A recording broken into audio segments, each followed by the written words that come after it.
Alright, so I got thrown into this GFX battle where both of us had to recreate this reference image. In this video, I'm going to take you through how I built my version step by step and talk about everything I did along the way. Let's get into it. I started off inside a Roblox studio and spent about 5 minutes whipping up a good avatar. I definitely wanted to fit like 3D clothing onto the character, so as you can see, he was shirtless and I just had this 3D clothing that wasn't fit yet, but I exported it all out, imported it into Blender, and started with giving him an actual skin color so he wasn't just grey. Then I sized up the jacket, went into edit mode, and started fitting it to the rig.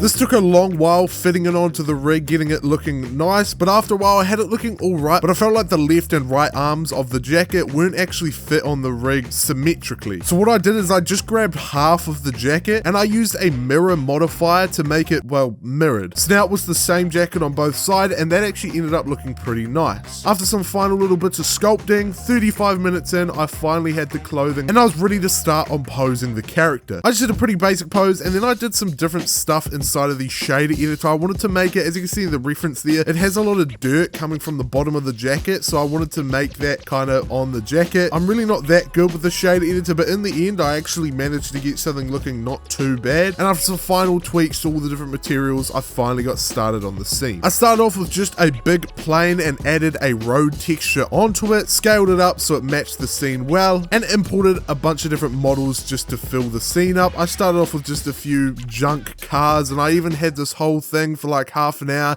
where a car was completely crashing my scene because it just had so many vertices. It was horrible. I added some depth of field and just kept filling my scene up with all these different models and stuff. I used Botanic to add a little bit of grass on my plane, just a little bit, just scattered around to make it a bit more interesting, almost like this road had been abandoned. You know, I definitely wanted to go for that look, like it's abandoned and old and whatever. And after about 4 or 5 times of my Blender almost completely crashing, in fact I think it did actually crash one time, I found this cool pack of all these different road signs and things, and following the reference image I added them in the distant as well as one up close. Next I added in a cube and scaled it up to cover my whole map, and added a principled volume node. This is obviously going to add volume, which is like fog, and after a few adjustments of that I had some pretty nice fog. By now every little change I was making was completely crashing my computer, so it was a pretty slow process, but I got into doing some lighting. It was actually quite fun playing around with the lighting inside the fog, because as you can see, even though that light is coming from off screen, you can see where it shines just because of that fog. So I'd never really done a big foggy scene like this, so it was quite interesting to play around with.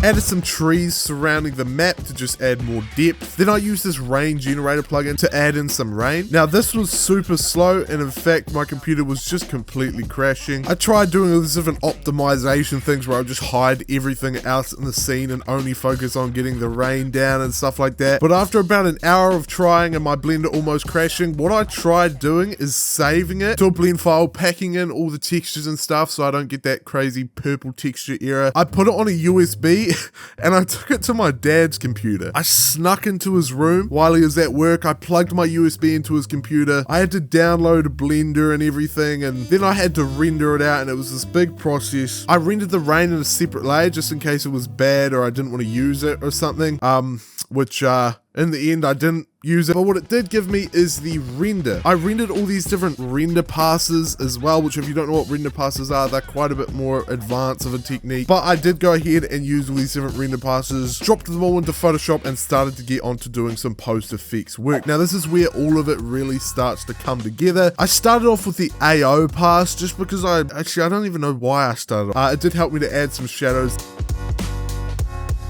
Then I got onto doing a camera raw filter, so I just got my base layer, opened up the camera raw filter, and made a few different color adjustments, and that already started to make it look a whole lot nicer. From there, this was just a lot of compositing all these different passes. I don't know, this is the albedo pass. It's meant to be used for denoising, and I don't know what I was using it for here, but as you can see, it looked pretty nice, so I did just keep it. Of course, made sure to organize all of my layers into groups. I also had the volume pass. It kind of helped me adjust the colors and everything of the fog.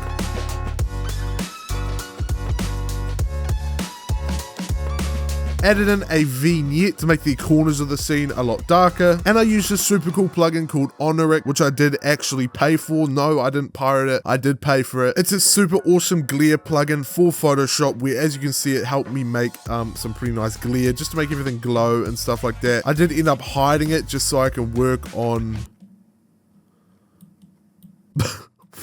I just realized what I called that layer. I did actually hide it just so I could work on some other things in the scene, which was adding in more of a texture to the road because I felt like the current road texture just didn't look detailed enough, didn't look good. So I tried adding all these different textures, and in the end, it actually ended up being not too bad. It actually added a whole lot more texture to the road. And then I wanted to make it rain because that's what it's doing in the reference. And this was probably the biggest part of the Photoshop process. I start off with this rain overlay right here, which was, as you can see, just rain splashing on the floor.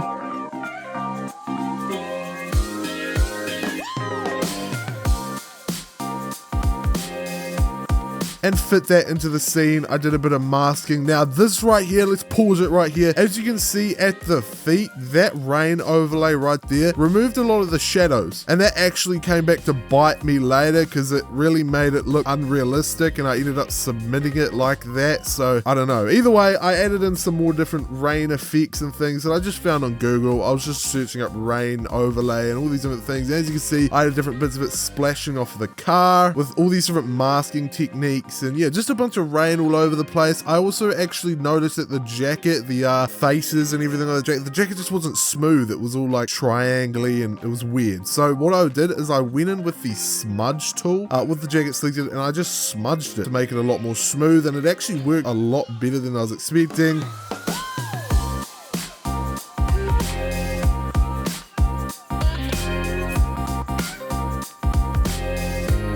And then we got back to doing some more rain effects, just splashing on the ground, splashing on the cars, on the windshield, everything like that.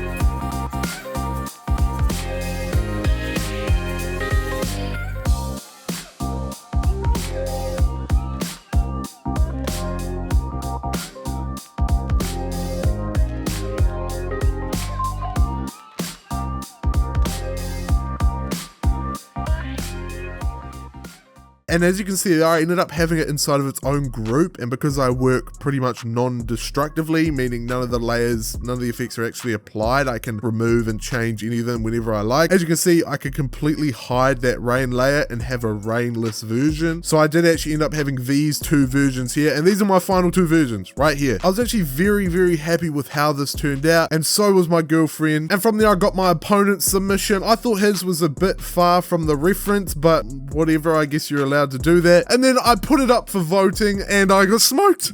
I got smoked 140 to 53. I love GFX battles. It's my favorite thing in the whole world. I love how much effort I put in and got smoked. Oh, I'm just so happy. Can you hear how much I'm smiling right now? I'm so happy.